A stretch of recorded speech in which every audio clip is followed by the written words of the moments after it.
Baik, bismillahirrahmanirrahim. Assalamualaikum warahmatullahi wabarakatuh. Terima kasih atas kesempatan yang telah diberikan kepada saya untuk mempresentasikan hasil review jurnal yang bertema tentang stunting. Dan saya juga berterima kasih kepada Ibu Irma, SKM MKes, selaku dosen pengampu mata kuliah epidemiologi gizi.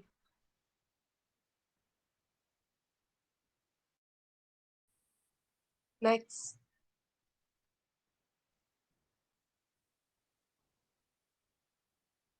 Judul jurnal yang saya ambil yaitu pemberian ASI eksklusif sebagai pencegahan stunting oleh Jurnal Jendela Bunda PG PAUD UMC, volume 8 nomor 2 tahun 2021. Penulis Rina Histriani dan Toto Santiaji. Di sini saya akan membacakan sedikit tentang definisi stunting atau pengertian dari stunting. Stunting adalah masalah kekurangan gizi yang kronis dikarenakan oleh kurangnya asupan gizi dalam jangka waktu yang lama sehingga mengakibatkan gangguan pertumbuhan pada anak di mana tinggi badan lebih rendah atau pendek dari standar usianya.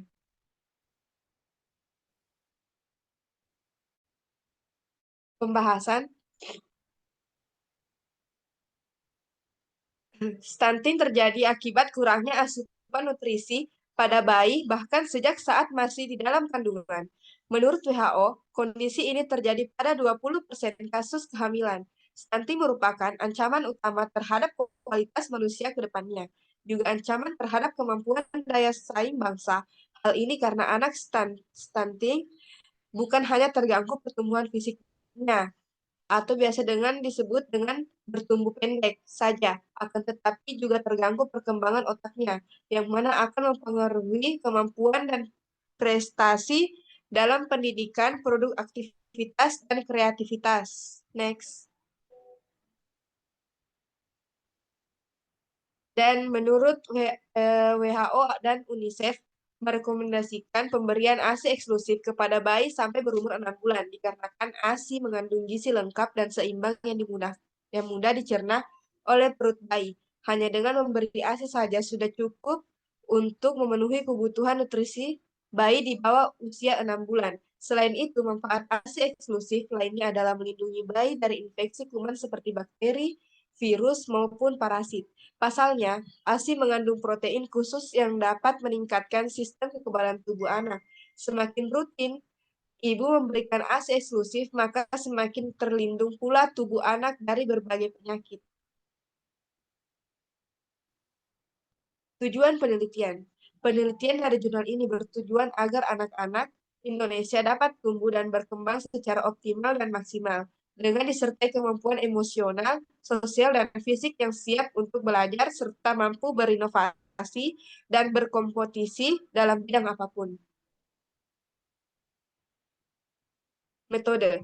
Metode yang digunakan adalah metode kualitatif, deskriptif, hasil studi literatur dari berbagai jurnal baik internasional maupun nasional.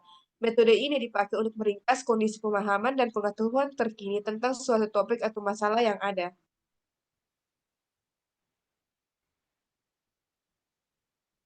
Kemudian, hasil penelitian. Stunting merupakan permasalahan tumbuh kembang anak semakin banyak ditemukan di negara berkembang, termasuk Indonesia. Menurut data dari Kesehatan Dunia, WHO menyebutkan pada tahun 2016 sebanyak 20,9% atau 154,8 juta anak-anak balita mengalami kondisi stunting.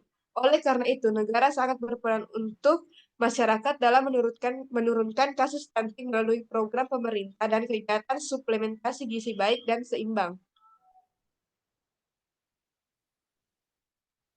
Riset kesehatan dasar atau biasa disebut dengan Riskesdas menunjukkan terdapat adanya peningkatan persentase kasus stunting di Indonesia dari 36,8% pada tahun 2007 menjadi 37,2% pada tahun 2013 dan terus meningkat di tahun 2018. Itu berarti tandanya 1 dari 3 anak di Indonesia terkena kondisi stunting atau gagal tumbuh dengan ukuran badan lebih pendek dari usia normalnya, menurut Riskesdas tahun 2013.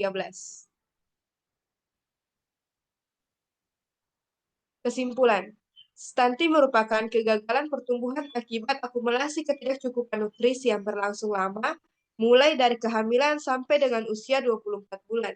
Banyak faktor yang menyebabkan tingginya kejadian stunting pada balita. Secara global, kebijakan yang dilakukan untuk penurunan kejadian stunting difokuskan pada kelompok 1000 hari pertama, atau yang disebut dengan scaling up nutrition, meningkatkan nutrisi, mencukupi kebutuhan zat besi dan asam folat pada wanita yang dalam program kehamilan dan selama kehamilan, pemberian ASI sedini mungkin sekaligus pemberian ASI eksklusif selama 6 bulan pertama.